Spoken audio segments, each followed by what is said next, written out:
Hey y'all, it's Ashley. Thanks for visiting with me today. I have the sweetest little wreath to share with you. The supply list is pretty easy. This is the set that has those two smaller hoops with it. We need some florals, some zip ties, and a bow. I only used about 2 floral picks worth, so it was really inexpensive. When it's said and done, I probably spent about $6.50 for this wreath. So when I'm choosing my florals, I want to stick to like those peachy pinks and the whites. The way I chose to make this was just like a small swag. I'm going to make sure to leave enough room in the middle for the bow. That's going to be our focal point.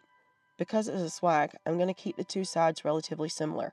I may not put the same flower in the exact same place, but I do keep the number and the color and the type of flowers even on both sides. When I like it, I zip tie it together and start on the other side.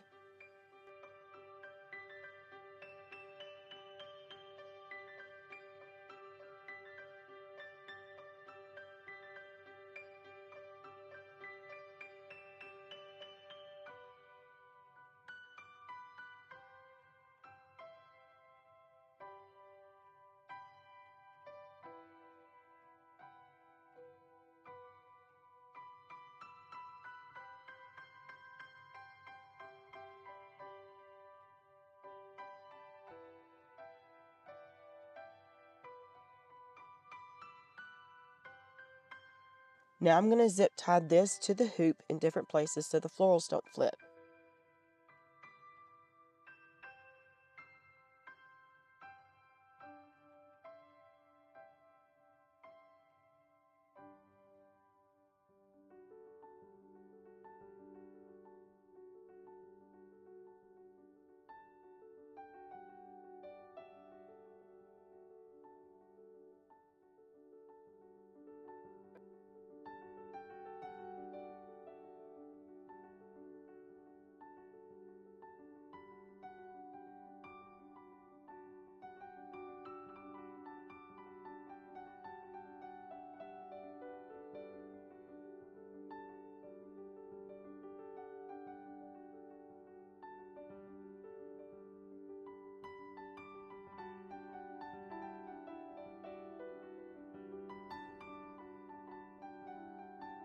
So I'm going to pull on it a little bit just to make sure it's secure.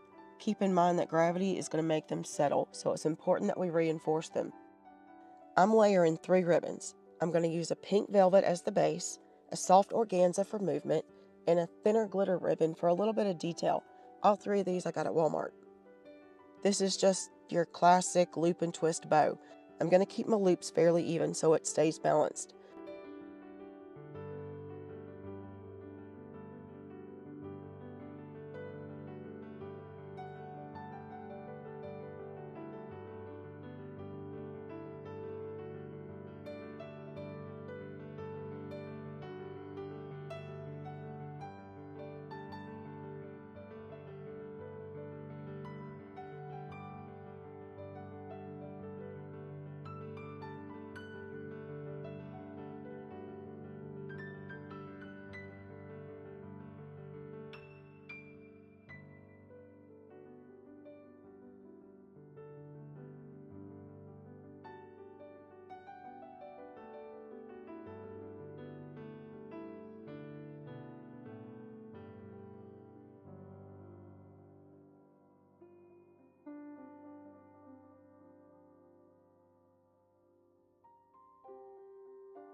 Then I fluff it until it feels soft and full. I dovetailed the ribbon tails off camera.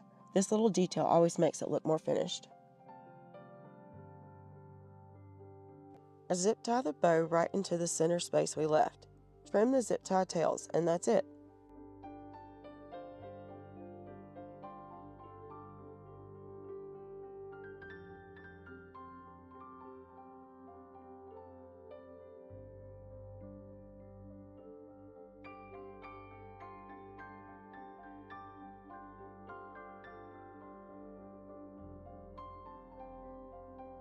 This wreath came together so quickly, but it doesn't look rushed or inexpensive. It's perfect for a baby gift, a nursery, spring decor, just about anything. Thank you so much for stopping by and crafting with me today. If you enjoyed this project, don't forget to like, comment, and subscribe so you don't miss the next one.